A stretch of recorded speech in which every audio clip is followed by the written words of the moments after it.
இப்போ பீகாக் பெண்டன்ட்ட பொறுத்தவரைக்கும் இந்த மாதிரி தான் இருக்கும் உங்களுக்கு பீகாக். ஓகேங்களா? சின்னதா ஒரு பீகாக் பெண்டன்ட் குடுத்திருப்பாங்க. அதுல பின்னாடி வந்து நம்ம தைக்கிறதுக்காக காது குடுத்திருப்பாங்க. ஓகேவா?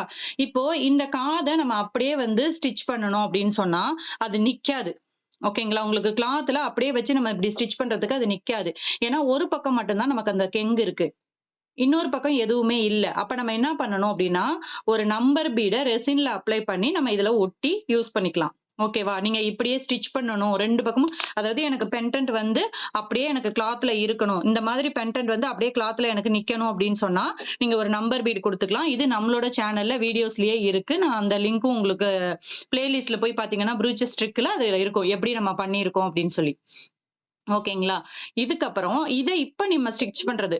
பீடு குடுக்கல அப்டின்னா, ஸ்டிச் பண்றது எப்படி பண்றதுன்னா, ஹோல் போட்டு தான் நம்ம ஸ்டிச் பண்ணணும். ஓகேவா? அதுக்கு முன்னாடி நீங்க ரெசின் குடுத்து இப்ப ஃபிட் பண்ணலாம்னு சொல்றீங்கல்ல, அது எப்படி பண்றது? அது வீடியோ இருக்கு. வீடியோ இருக்கு. இன்னும் நம்ம ரெசினுக்கு போகல. சொல்றேன் ஜஸ்ட். சரி, சரி. ஓகேவா? ஜஸ்ட் நான் வந்து எப்படி நம்ம பண்றதுன்னு சொல்றேன். ஏன்னா நம்ம இப்ப பேசிக் பண்ணிட்டு இருக்கும்போது ரெசின் இதுல அப்ளை பண்ண முடியாது. நம்ம பேசிக் தான் பண்ணிட்டு இருக்கோம். சரி, சரி. ரெசின் போகும்போது வீடியோ உங்களுக்கு நம்மளோட சேனல்ல ட்ரிக்ஸ் ஃபார் ப்ரூச்சஸ்ன்னு இருக்கும் பாருங்க. அதிலேயே இருக்கும். நான் எப்படி எல்லா ப்ரூச்சஸ்க்கும் ட்ரிக்ஸ் குடுத்துருக்கேன்.